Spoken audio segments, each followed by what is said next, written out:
Lisa, I don't think your kids watch Fancy Nancy. All right, showtime, guys. Let's go. Hey, guys, it's Scotty Schwartz. And tonight, evacuation orders for over 100,000 people in Washington as floodwaters continue to rise. We're on the ground with the very latest. And then take a look at this.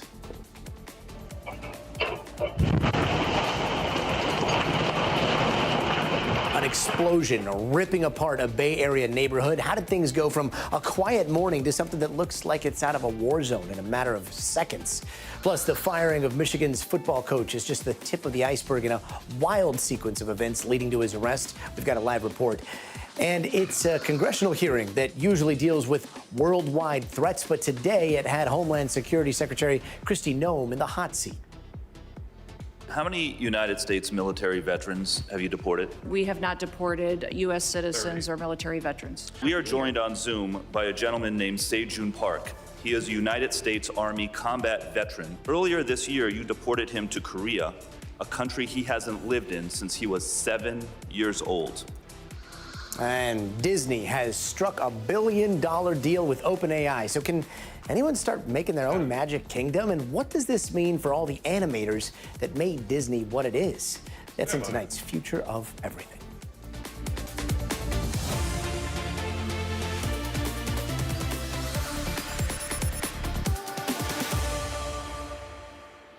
And we are coming on the air right now as tens of thousands of people have been ordered to evacuate their homes as river waters continue to rise across the state of Washington. In the last few days, we've seen up to 1.5 feet of rain in some places, sending homes, businesses underwater. Now at least 30 highways in the state are closed and thousands still don't have power. There have been local rescue teams out racing to get people to safety. Last night, this crew using that Black Hawk helicopter pulled 2 drivers out of a very horrible situation as they got caught by those rising waters, and at least 300 members of the Washington National Guard, they have come into support. They're filling up sandbags so they can help stop the flow of the water. There are now 10 rivers, major flood levels, including this one. This is the Skagit River. It has already risen to 41 feet, just a foot under its record, and it is one of the areas facing mass evacuation orders. Earlier, Washington's Governor Bob Ferguson gave this warning.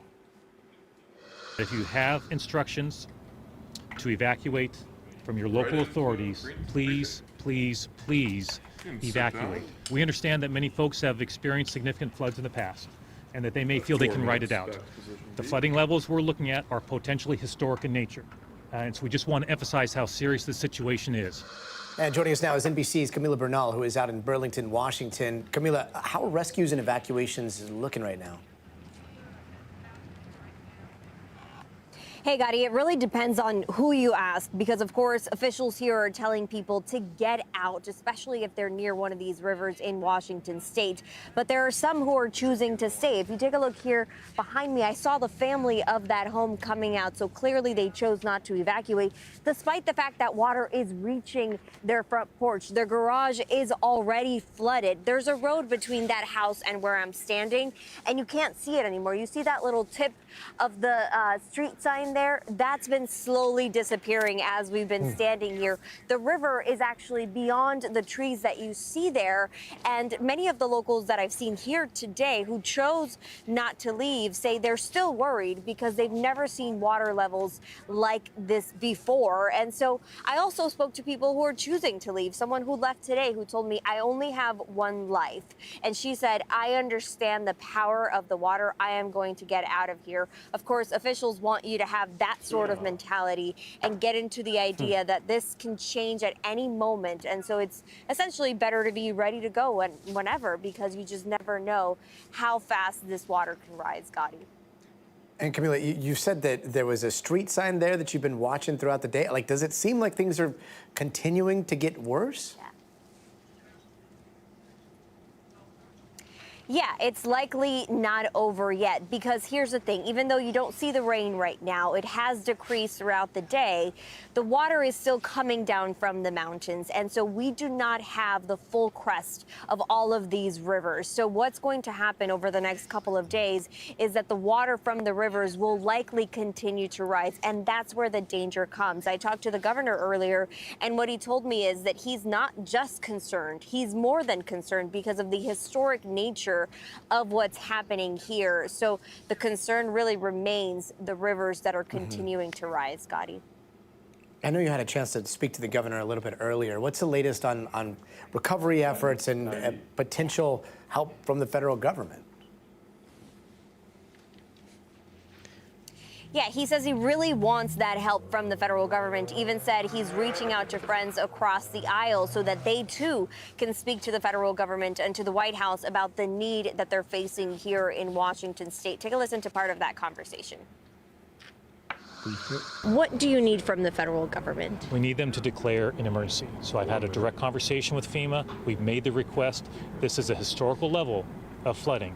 And the words of the federal government itself is they are saying this is facing a potentially catastrophic event. And again, in their words, potential for significant loss of life. That's what we're hearing from the National Weather Service. So given the extreme situation we're facing, we really need the federal government to grant that emergency. And I asked the governor, when is this going to end? And he says, we have no idea. We just have to be vigilant over the next couple of hours and days to really see how much help they need from the federal government. They have obviously already activated the National Guard. They are ready and standing by. And we have seen some rescues, but not to the point where they need a significant amount of help. So we'll see how things develop over the next couple of days. But there's clearly that worry from the governor, Gotti.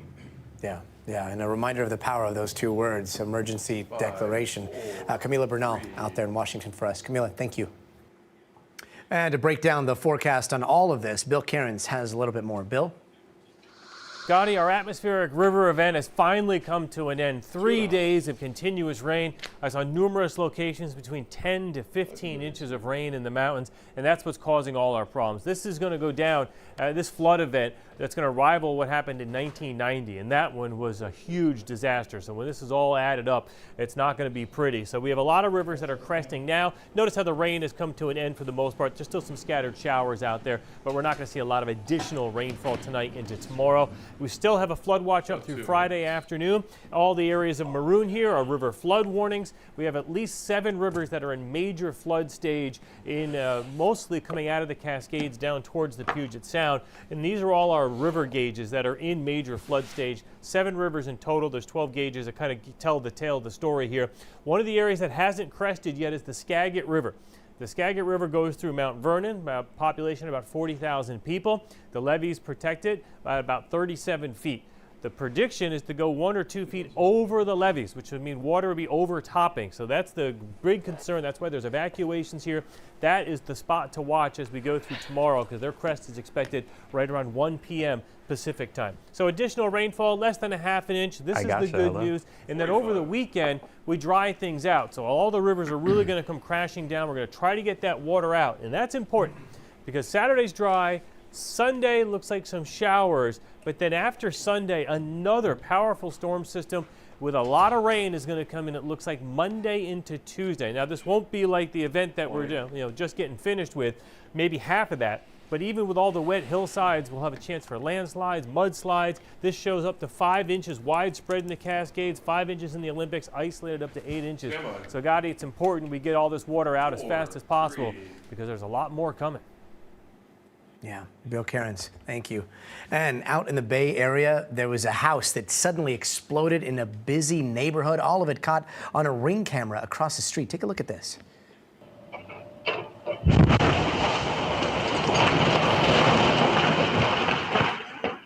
Yeah, that happened this morning, a few hours after officials say a construction crew damaged a gas line. Right now, we know that at least 6 people have been taken to the hospital. NBC News correspondent Steve Patterson joins us now here in the studio to talk a little bit more about this. Steve, the 6 people that were hospitalized, were they involved in the construction here? How did this happen? We think some of them may have been construction workers already on scene, some of them residents, and others we're not so sure on. This is about 7 o'clock in the morning. Construction workers, we don't know exactly what project they're working on, but obviously they're working a bit underground. They strike a natural gas line. Gas is going out into the neighborhood, right? PG&E, the power company responsible for this area, for this little section of Hayward, California, that's where it is.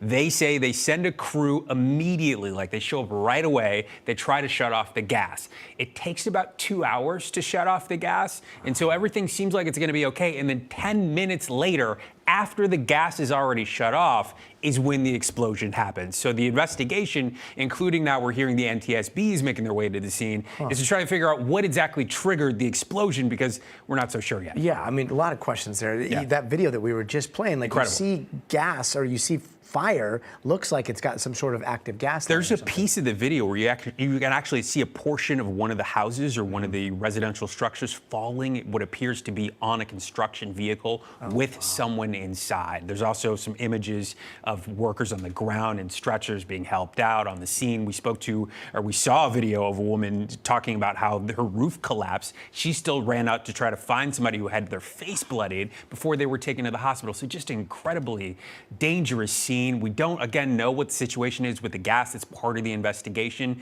but PG&E and NTSB say they're going to find out. Wow, and the victims, everybody alive. So again, 6, as we know, injured. We think it's mixed between construction workers and residents. 2 are unaccounted for, but at the press conference, they're saying the car was gone, so the hope is, and all the evidence points to the fact that maybe they were at work or at school and they weren't home during the explosion. And did PG&E say anything about how to possibly prevent this from somebody that's watching at home? Not really, and look, I don't have the expertise to talk about how to shut off a gas main, right? And I think they tried their best. They're saying that they got on scene as soon as possible, and they did all they could.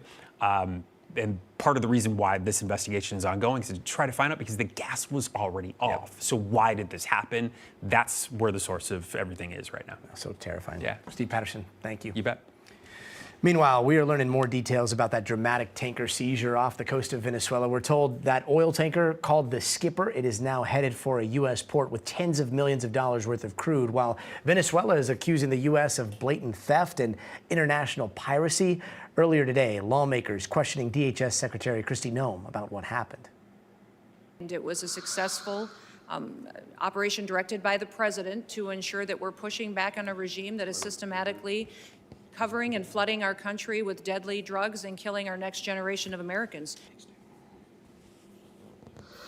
And let's get over to NBC News senior White House correspondent Gabe Gutierrez. Gabe, so the Trump administration says that it had a seizure warrant here. That's under seal. Do we know more about the specific sanctions here and what the Iran-Venezuela nexus was? Well, Gotti, when it comes to that warrant, no, it has not been unsealed. And in order to get the legal rationale for this strike, we would have to see that. We have not done so at this point. However, with regards to the sanctions, yes, today the Treasury Department actually imposed new sanctions on several of Nicolas Maduro's nephews, as well as 6 ships that also transport oil from Venezuela, according to the administration. So as to the nexus between Venezuela and Iran, look, the White House insists that Venezuela has been transporting oil used to fund terrorism in Iran. And that's part of the justification for why you see that elite armed unit from the Coast Guard in that dramatic video boarding that ship, Gotti, and we also understand, according to 2 U.S. officials, that it is back now on its way to Texas, and investigators are on the ship right now interviewing the crew, Gotti. Yeah, it's not the first time that the United States has seized a ship like that. It is the first time, though. We are seeing dramatic video like the ones that we saw coming out yesterday. There are a lot of ships like that under sanctions right now. Like, could we see a lot more of this ramp up as we continue to see this massive U.S. military presence taking up positions all throughout the Caribbean near Venezuela? So.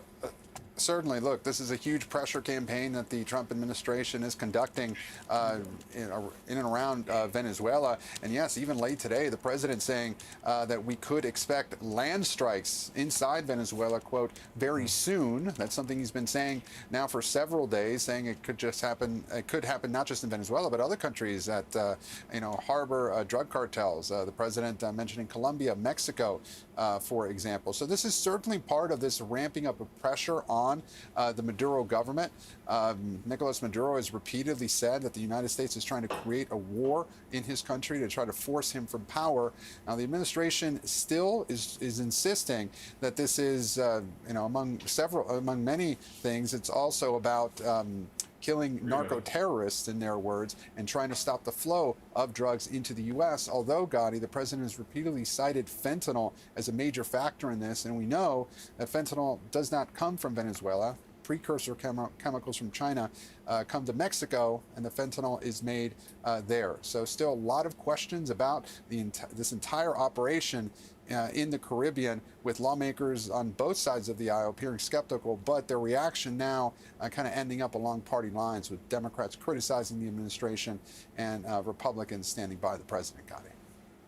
And Gabe, the timing of this has been pretty wild. All this is happening while we're hearing from now Nobel laureate Corina Machado about her escape from Venezuela to get all the way out there so she could get the Nobel Peace Prize. What else are we hearing about how she basically snuck out of Venezuela on a boat? Right. Well, it is remarkable to hear about how this all went down. And yes, Machado in Norway today. The official ceremony for the Peace Prize was actually 2 days ago. Her daughter actually officially got the award, but Machado was there today to essentially, in some ways, take a victory lap and thank her supporters for this honor. But we are hearing from a rescue company that managed to talk about how she was secretly whisked from Venezuela after being in hiding for more than a year. And she spoke about some of this in Norwood today. Let's listen to what she had to say. I was asked if we were supporting an intervention from the United States, and I said that Venezuela has already been occupied by forces from totalitarian regimes such as Russia, Iran. We, the Venezuelan people that have tried everything, institutional means, ask support from the democratic nations. And that's when she was asked about the Trump administration and her reaction. She praised President Trump as, quote, very decisive when it came to his Venezuela policy. And one thing, Gotti, yes, it was a difficult operation to get her out of Venezuela, where she had been in hiding. But today she also said that she does plan to return to the country, even though she has been persecuted there and would likely face arrest if the government knew that she had returned. But she is promising to return to Venezuela at some point. NBC's Gabe Gutierrez at the White House. Gabe, thank you. And on Capitol Hill, Secretary Kristi Noem was also grilled on the Trump administration's immigration policy. She was asked point blank about the deportation of veterans. Madam Secretary, how many United States military veterans have you deported? Sir, we have not deported U.S. citizens or military veterans. I don't believe you served in the military. I haven't either, but I think you and I can agree that as Americans, we owe everything to those who have served our country in uniform, particularly those who have served in combat. Do you agree with that? Sir, I believe that people that are in this United States that are citizens have legal status here. Madam Secretary, we are joined on Zoom by a gentleman named Se-Jun Park. He is a United States Army combat veteran who was shot twice while serving our country in Panama in 1989. Like many veterans, he struggled with PTSD and substance abuse after his service. He was arrested in the 1990s for some minor drug offenses, nothing serious. He never hurt anyone besides himself, and he's been clean and sober for 14 years. He is a combat veteran, a Purple Heart recipient. He has sacrificed more for this country than most people ever have. Earlier this year, you deported him to Korea, a country he hasn't lived in since he was 7 years old. Will you join me in thanking Mr. Park for his service to our country? Sir, I'm grateful for every single person that has served our country and follows our laws. Can you please tell Mr. Park why you deported him? Every one of them needs to be enforced. But you understand that many veterans struggle with PTSD, many veterans struggle with substance abuse challenges. This man took 2 bullets for our country. And it wasn't just that exchange. Right after the secretary said she would look into that case, this happened. Madam Secretary, the man behind you, please stand up, sir. His name is Jim Brown from Troy, Missouri. He is a Navy combat veteran who served our country in the Gulf War. He's married to a woman named Donna, who came to our country legally from Ireland when she was 11 years old. She has lived here for 48 years. Because of you, Jim's wife, Donna, has been in prison for the last 4 months. She did not come here illegally, and she has never committed any crime other than writing 2 bad checks totaling $80 10 years ago. She is currently in prison and facing deportation. Ms. Noem, will you thank Mr. Brown for his service to our country? Thank you, Mr. Brown, for your service to our country. Now, what possible explanation can there be for locking up his wife for 4 months when she has committed no crime other than writing a couple of bad checks for $80? Sir, it is not my prerogative, my latitude, or my job to pick and choose which laws in this country get enforced. You have and broad which ones discretion don't. as the secretary. We need to follow you can issue the law parole, you and can do all enforce kinds of the things, laws. but you're choosing not to. Will you commit again to just reviewing Donna's case and reuniting this combat veteran with his beloved wife, who also loves this country? I will review the case. Now let's bring in NBC News Capitol Hill correspondent Melanie Zanona. Mel, a pretty striking back and forth there, and then the secretary left early, right? What went down? Yeah, you don't often see the star witness of a hearing get up in the middle of the hearing and abruptly leave, but that's what happened today. And Kristi Noem said she had an important FEMA-related meeting that she needed to attend, but it turns out that meeting was abruptly canceled. So some Democrats were very frustrated. They said she was lying.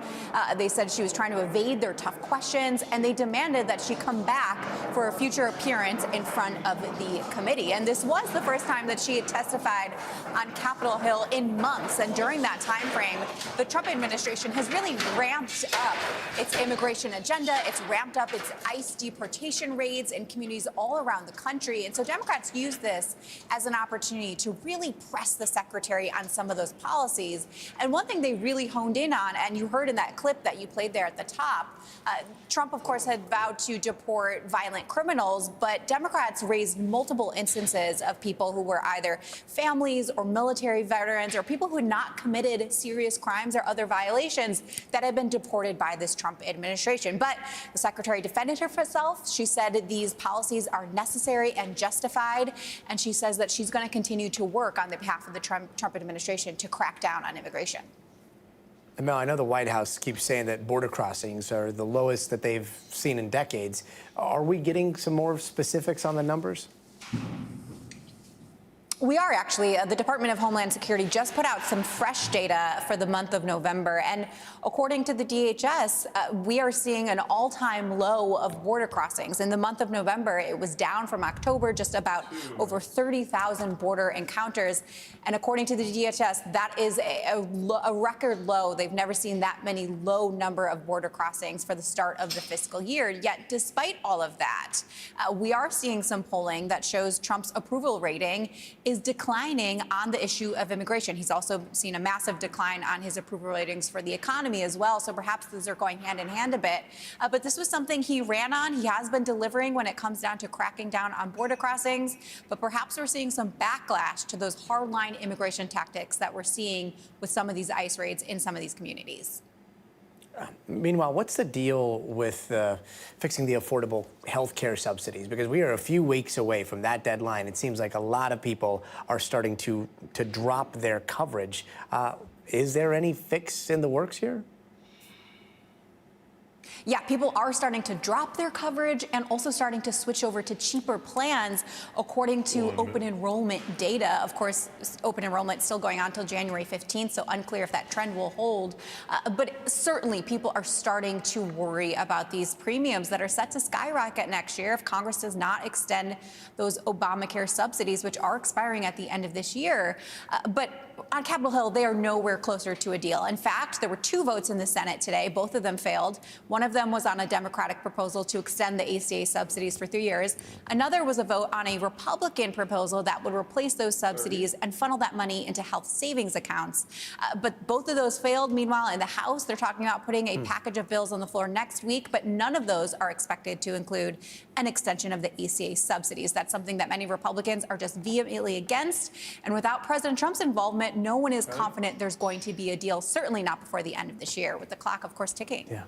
It's not looking good. NBC's Melanie Zanona, thank you. And turning now to the wild story out of the University of Michigan, their head football coach, Sharon Moore, has not only been fired but arrested by police during an assault investigation. The university says Coach Moore was fired over an alleged inappropriate relationship with a staff member, and just hours after he was terminated, booking records show he was in jail related to an assault, which is still under investigation. Now, Moore took over as head coach for the Wolverines back in 2024, but this is not his first time out there in hot water. He was suspended as part of the university's sign stealing scandal back in 2023. Let's bring in NBC News correspondent Marquise Francis to talk a little bit more about this. Marquise, what do we know about this arrest here? Yeah, Gotti. On Monday, Sharon Moore was just talking about his team's upcoming bowl game.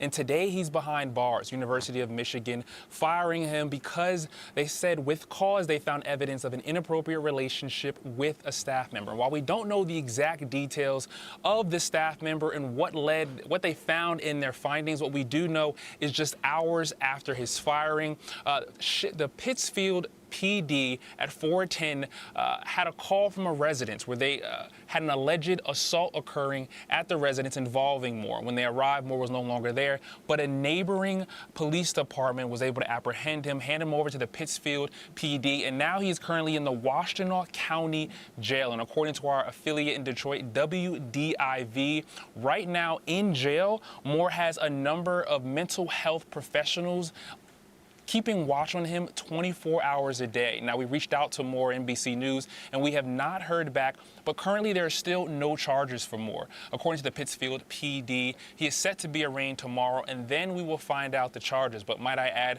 Moore is just 39 years old. This year, he was one of the youngest FBS Division I football coaches in the entire country. He was also married and has 3 children, and so all around, this is a really tragic story with so many different layers, Scotty. Yeah. I mean, Marquise, what's the university saying about the alleged inappropriate relationship that he had? And do we know why his firing came a day after signing day? Yeah, so far we've heard from the school's athletic director. I want to pull up a full screen and read that in part, where it says, quote, following a university investigation, credible evidence was found that Coach Moore engaged in an inappropriate relationship with a staff member. This conduct constitutes as a clear violation of university policy, and UM maintains zero tolerance for such behavior. And of course, this is one of those stories that's been often litigated on social media and out in the public, with so many people with opinions and rumors swirling around. But our colleague Shaquille Brewster was also on the campus of the University of Michigan earlier today talking to students about their reaction to this entire ordeal. Take a listen to what he had to say. From what I heard, I found it pretty disgusting. It just came out of nowhere, so it was a bit of a surprise. I've just heard that there were some allegations of inappropriate activity, and so I feel like that's reasons for firing. And Gotti, to your point in terms of this coming just days after the early signing period of college football, we have no insight into why, but University of Michigan has the top 15 recruiting class coming onto campus next year. So, of course, that is raising eyebrows. And the kicker of all of this, there is still a football game to be played later this month on December 31st. They're playing against the University of Texas in a bowl game. They have a 65-year-old associate head coach stepping up. But, of course, a lot is hanging over their heads ahead of this game. Yeah, they're going to have to block out a lot of the distractions there. Marquise, this is not the first time that Moore has gotten in trouble, right? What happened back in 2023? Remind us of that whole scandal. Yeah, it seems as though the scandals are just really piling up for the University of Michigan and Sharon Moore here, because 2021, 2022, and 2023, the University of Michigan's football program is accused of really an elaborate sign-stealing scandal. They were able to film different teams and really pick up their signs, and it helped them to potentially win games. And the NCAA in their findings found that they were liable for those charges. And earlier this year, the University of Michigan was fined tens of millions of dollars, and Coach Sharon had to miss the first 2 games of this season. And so as far as jail time and pending charges, once again, we're going to find out tomorrow how severe the charges are. Is it going to be a misdemeanor to a felony? Will it be a $500 charge, a $2,000 fine? or we go from a month to possibly years in jail. But still, so many questions, not all the answers. But right now, we know Sharon is right now behind bars, and University of Michigan does not have their head football coach. Oh, such a crazy story. Marquise Francis, thank you so much. And don't go anywhere. Up next, a man accused of gunning down Charlie Kirk making his first in-court appearance in person. And Dana Griffin joins us with the latest. Plus, OpenAI pushing back on a judge's order to hand over millions of ChatGPT conversations to the New York Times as part of a major copyright lawsuit. More on that later this hour. So stay tuned. Clerk, 2 minutes. 2 minutes. All right. Hey, guys, what's up? We got 2 minutes to talk. All right, let me just catch up with what everybody's talking about. Let's see. Dun, dun, dun. Ooh, interesting. Okay.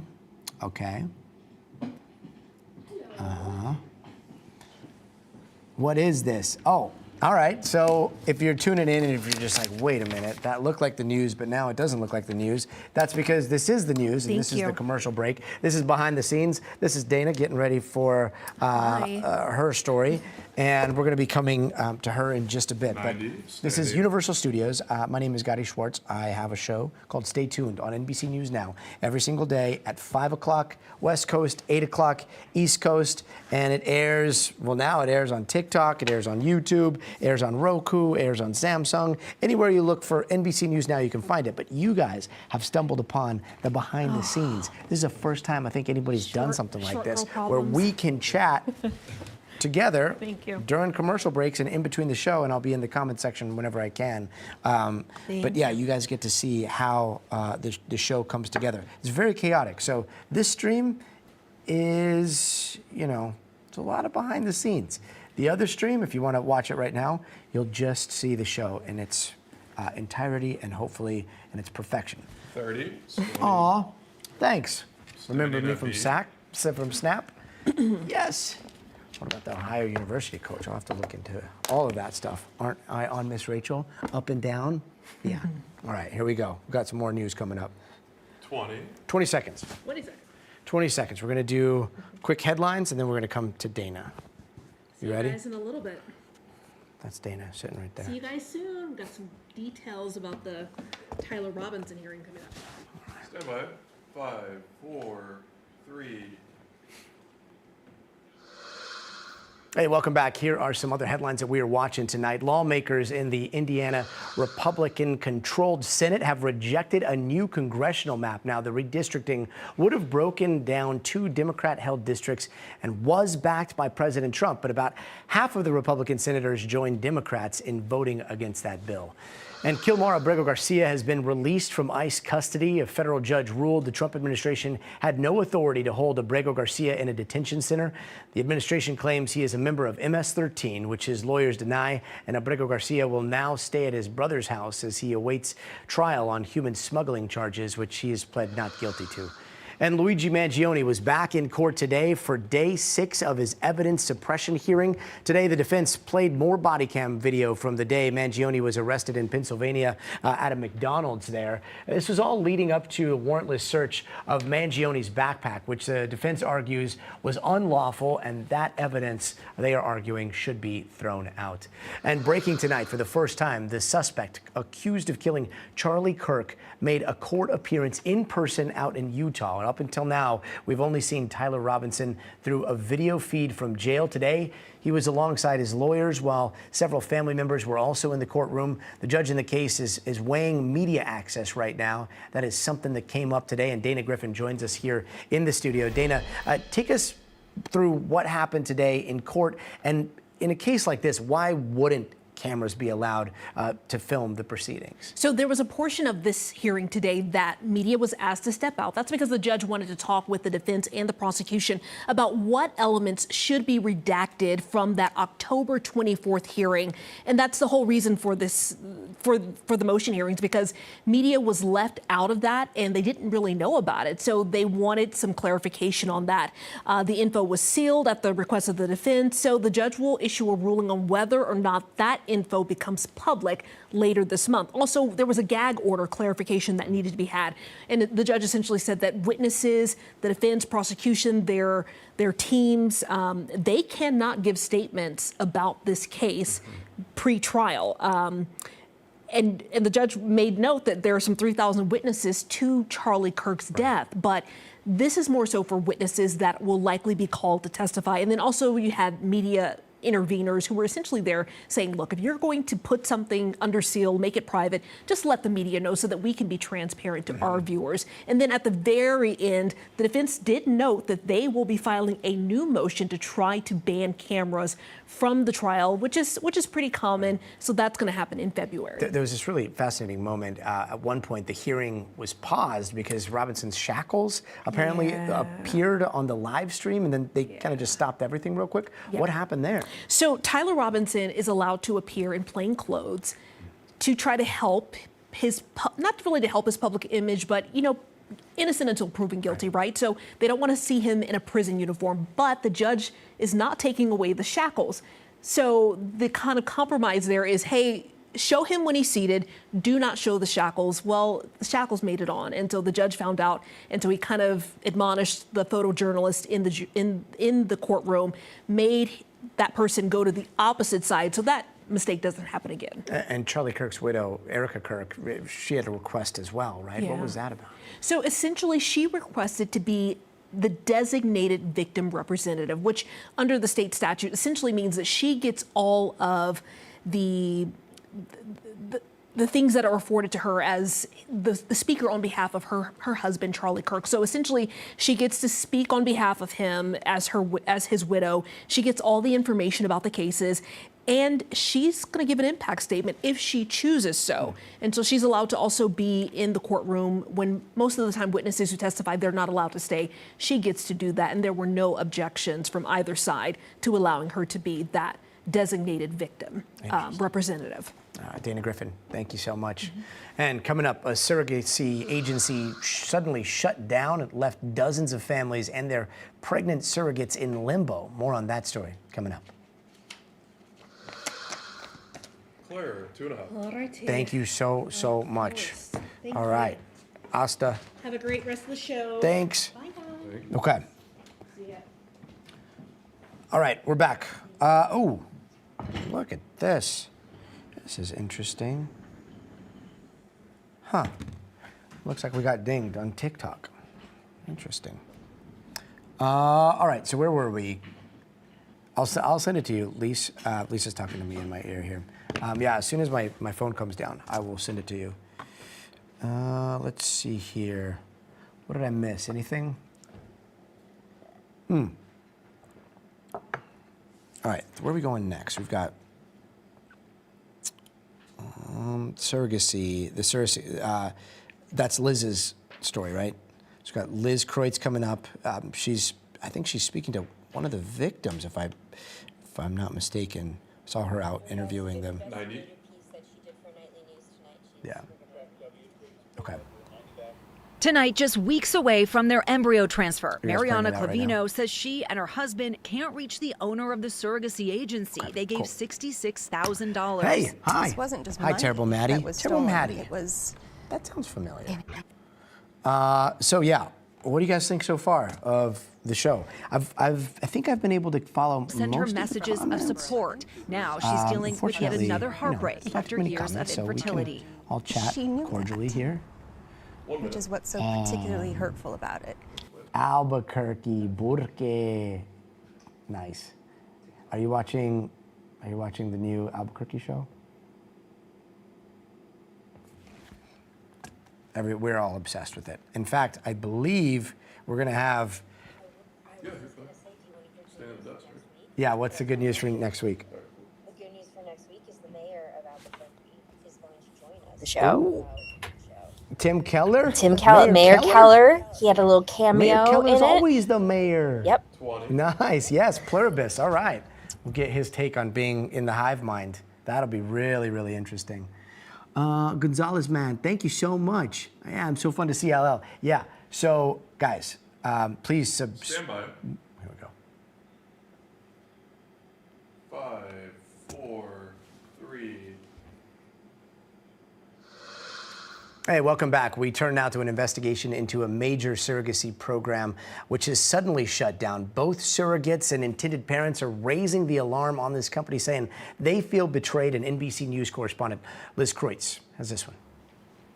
Tonight, just weeks away from their embryo transfer, Mariana Clavino says she and her husband can't reach the owner of the surrogacy agency. They gave $66,000. This wasn't just money that was stolen. It was, it was the hope. It was the dream of building a family. Clavino says she learned last week that Washington-based Suro Connections abruptly shut down. What was that moment like? Panic-inducing. I felt like the walls were closing in. It felt like this can't be happening. This can't be happening. The owner, Megan Hall Greenberg, sent this email to families on Friday. Due to recent financial and operational difficulties, the company is closing and ceasing all operations, adding the company does not have the funds to reimburse families. Surrogate Kama Stoffer from Ohio is almost 9 weeks pregnant and says the parents she's caring for may be out $50,000. It seemed unreal. It seemed impossible that an agency could basically implode overnight with no notice. NBC News has not been able to reach Hall Greenberg. Her employees say she's not responded to any calls or texts and deleted all her social media. She has affected so many people's lives, including... Sarah Schaefer, who worked there for 6 years, says she was blindsided. She estimates the closure leaves some 150 surrogates and intended parents in limbo and unable to access their money, which she says could total as much as $5 million. Schaefer says in retrospect, there may have been red flags. Unlike many other surrogacy agencies that have families put their money to pay for surrogates' medical and travel needs into third-party escrow accounts, she says Suro Connections push clients to use their in-house escrow. It was kind of like a one-stop shop, and to have it at all one place sounds good, but it doesn't necessarily always work out that way. Mariana Clavino says Hall Greenberg used to send her messages of support. Now she's dealing with yet another heartbreak after years of infertility. She knew that, which is what's so particularly hurtful about it. A disturbing story. Liz Kreutz, thank you so much for that reporting. And coming up in the future of everything, looks like Disney characters are coming to OpenAI's Sora and a first-of-its-kind billion-dollar licensing deal. So how could this shake up animation as we know it? We're going to have that discussion just ahead, so stay tuned. Wow. 2 minutes. That is wild. Oh, man, I have so many questions. So if you're a surrogate and you're in the middle of... I mean, that is so disturbing. All right, let's see. Wow, Gotti, update Trump. Is there a Trump update? There's always something coming out of the White House. Okay. Are you guys seeing something that I'm not seeing here? 90. We did see the president talking about a new AI initiative that we are... Wait.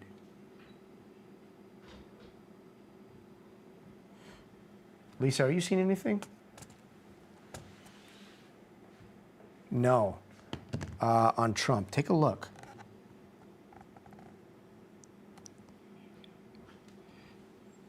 One minute. 1 minute. Do we have anything on...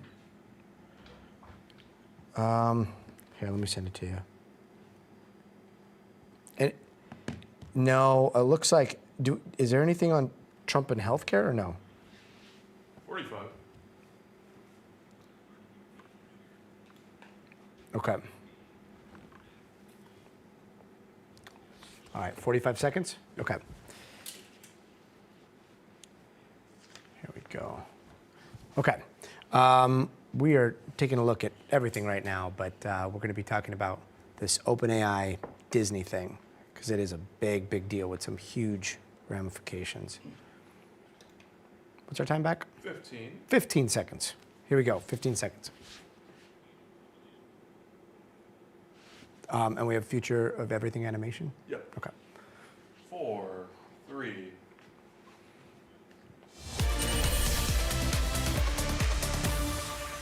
And tonight, in the future of everything, a landmark billion-dollar deal between Disney and OpenAI is going to bring maybe iconic Disney characters to Sora. We're going to get into that in just a second. But first, here's some other headlines that we are watching. Roblox is facing at least 2 new lawsuits brought on by families in California who argue the video game platform is not doing enough to protect kids from online predators.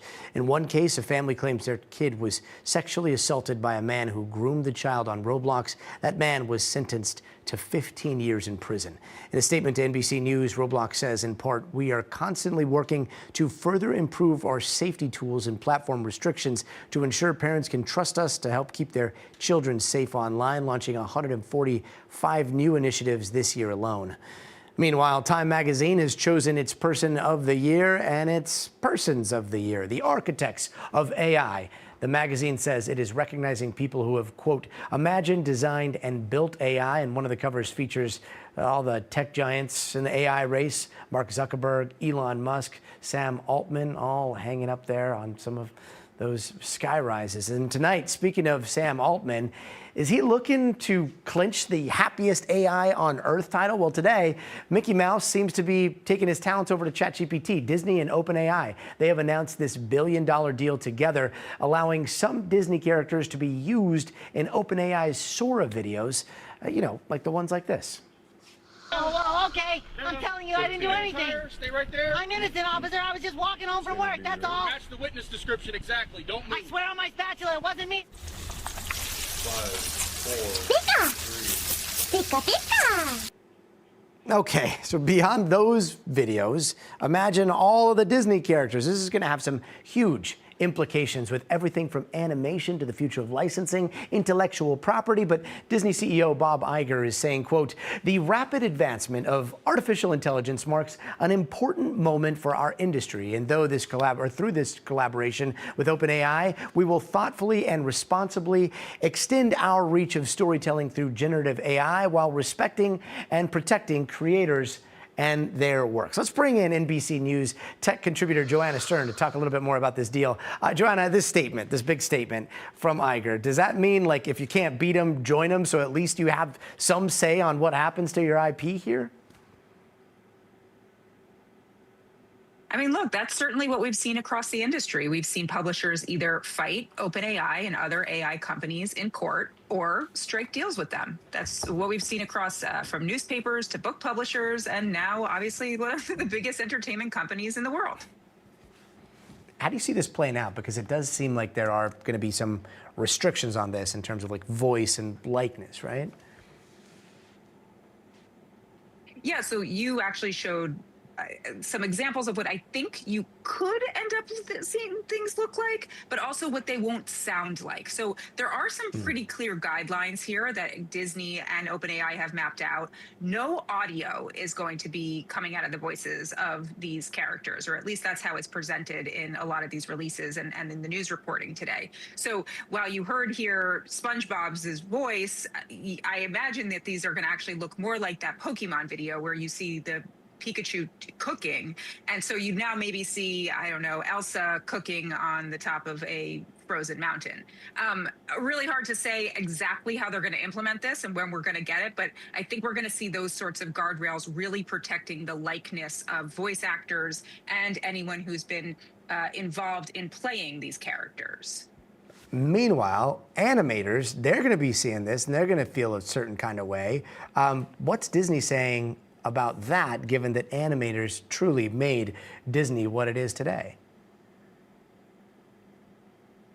Look, I'm sure you saw a lot of the same interviews I saw today with Bob Iger and Sam Altman, and they're really saying that they believe this is the kind of deal that will show creators, that will show all the types of talent in Hollywood, whether it be the writers, the animators, the actors, that there are really strong partnerships to make around this and protect people's likeness, protect people's work and creativity.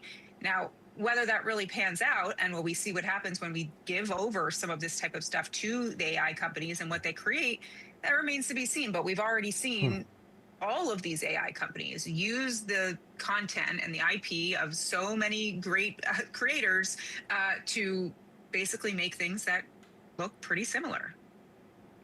And then there's the taking storytelling and empowering families or empowering people in their homes to be able to tell these types of stories. Some of this, and this might be totally tangential here, but some of this kind of reminds me of what Stephen Bartlett wants to do. He's that genius behind Diary of a CEO, that podcast. I know he's been working on launching what he hopes is like a Disney for creators. Do you see this as a response to that? We've seen, I'm not totally familiar with his project, but we've seen that with tons of startups right now, right?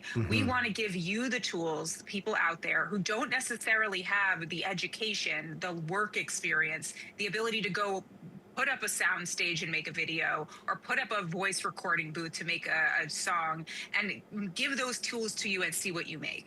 And I think in some ways, Disney's saying, hey, we want to put that in the hands too of our fans, right? I think Disney's really big on their fans. We know that they love it, from everything from their parks to the merchandise. And so I think this is their other effort here. And also just an effort from a big, older entertainment company to look like they're not being left behind by AI. Yeah, we'll see how it all shakes out. Joanna, thank you so very much. And speaking of OpenAI, the company is meanwhile fighting a huge legal battle with the New York Times right now. That is a case that could shape the future of AI regulation, of privacy law. The Times is suing OpenAI for copyright infringement. They want access to 20 million anonymized ChatGPT conversations to see how the model has been using content from the New York Times. And earlier this month, a judge actually ordered OpenAI to hand over that entire data set. But OpenAI is pushing back hard. They are calling that order an invasion of user privacy and basically arguing that digging through millions of people's personal chats has nothing to do with settling a copyright fight. NBC News legal analyst Danny Savalas joins us now. Danny, this case seems to come down to whether training on copyrighted material could count as fair use here. But how does digging through 20 million messages help the Times prove that? What is their legal angle here? That's the issue. The bottom line is, on the one side, the New York Times certainly has a fair claim to the idea that they have a copyright in their material, and if a company is scraping it and using it, they may want to know. But on the other hand, is the remedy by Judge Wang, and I have to be careful, I have a case before Judge Wang as we speak, but is the remedy of disclosing all of this, millions and millions of prompts of information from users, is that the correct remedy? Is it narrowly tailored to achieve the result? OpenAI had suggested, hey, let us give you the searches that actually have to do with the New York Times and leave out the others. But this is a common problem in discovery, and I understand Judge Wang and New York Times' concern here, which is in discovery, you say to a party, hey, give us everything. And they say, well, let us look through it and we'll give you whatever you need. Trust us. Trust us. You're our opponent. We can't trust you. So I get it. But it does raise concerns, because how much can you really anonymize this data? Yeah, and thanks for the disclosure about your other case. I always forget that we're just like a side quest to you, and that you analyze all this stuff for us while you also have a very important day job. I do want to ask, though, like, if OpenAI loses this appeal, what happens next? Will people, those of us that use ChatGPT, will we find out whether our chats were possibly handed over as part of this discovery? You're probably going to lose this appeal, and my expectation is that individual users will not find out. I don't see any mechanism for that, but there are a lot of filings that are sealed in this case. So I don't expect that users will find out, because it seems to me that the remedy of anonymizing the data is going to protect, at least in the court's mind, that will protect against the privacy concerns. I mean, after all, the thinking goes, it's just data if there's no name tied to it. But when you think about it, I even think of the searches I've done, or the prompts I've done on OpenAI, and it's involved writing a children's story, but inserting my children's names into it. Well, you know, you could cross-reference who has two children with the same name. Right. You could probably narrow it down pretty good if you have the ages in there as well, which I do. So this is something that should concern a lot of people. I mean, I don't know how many people are putting their social security number in the prompts, but at the same time, a lot of us have a very personal relationship, not just with OpenAI, but we've had it for decades now with Google. You know, the search in your Google prompt is arguably the closest thing we have to a digital search of your mind. But the question becomes, if it's anonymized, if we don't know where it's coming from, but you in theory could still figure out who it did come from, is it truly anonymized? Yeah, and then we have to consider whether, I don't know, they may make another data set and another AI to just sort through all this stuff, because you can't, no human or no law firm out there can use humans to go over 20 million files. So it's a brave new world. Danny Savalos, really help you. I really appreciate you helping us out. You and me. Yes, I will help you build it with all the videos that I watch on TikTok about building log cabins. Danny, thanks. And coming up, a skydiving scare caught on camera. A closer look at some stunning video of the moment a skydiver gets stuck dangling 15,000 feet above the ground, dragged by that plane. But first, you got to see this. This little guy right here, he was saved from becoming a holiday dinner in an annual Miami tradition. Every year, the mayor of Miami pardons a pig from being served on Christmas Eve. Kind of like that is Miami's version of the presidential turkey pardon. Apparently, recent pardons include that cute little guy on the screen, as well as others named after Taylor Swift and Travis Kelce. That duo was saved from the dinner table as well.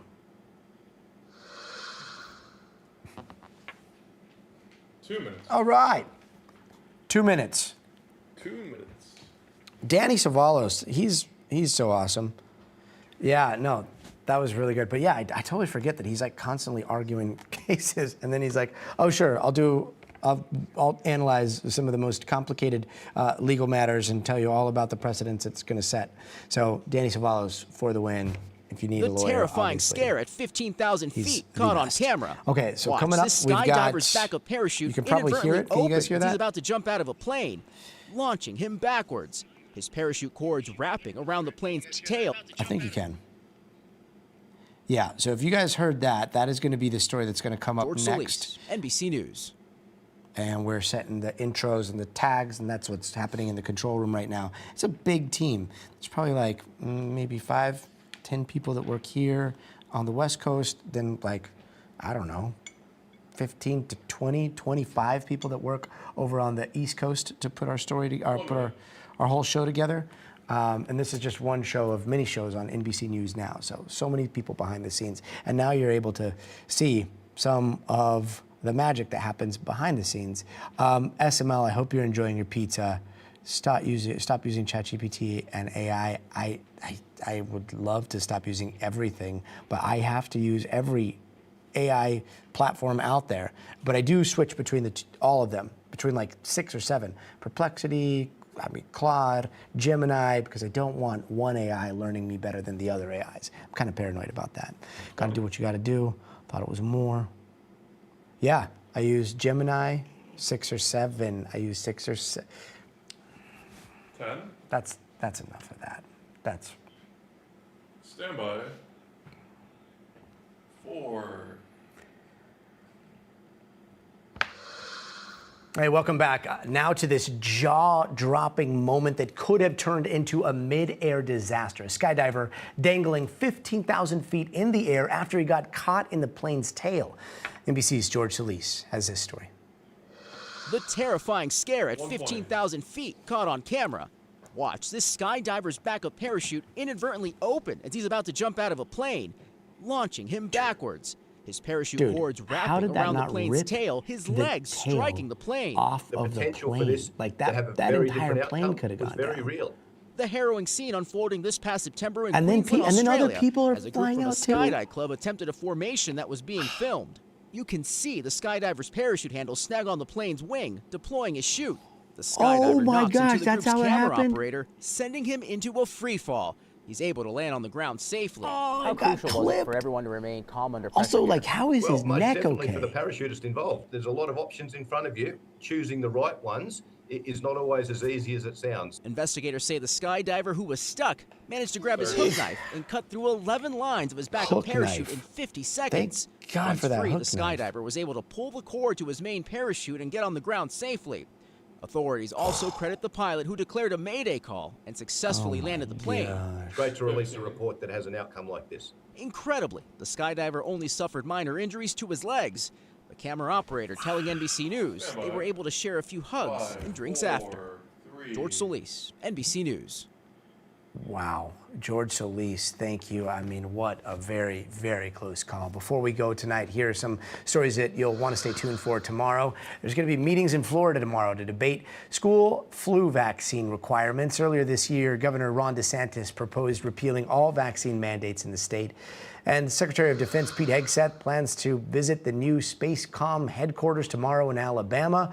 Also in tomorrow's Future of Everything, warnings for parents over these AI toys on the market before Christmas, maybe? Savannah Sellers tells us what we need to know before giving them to kids. And that's going to do it for us tonight. I'm Gotti Schwartz. We'll see you here tomorrow. But until then, stay tuned to NBC News Now. Gonzalez, did you see how I just stole your line straight from the chat onto the TV? Thank you. What a very close call. Stole it from you. I'll send you some royalties. Anyways, thank you guys so much for watching. Hopefully, we're going to try to do this all the time. It's so much fun. So please come hang out, watch the news, chat about what you think about the news, and we will listen.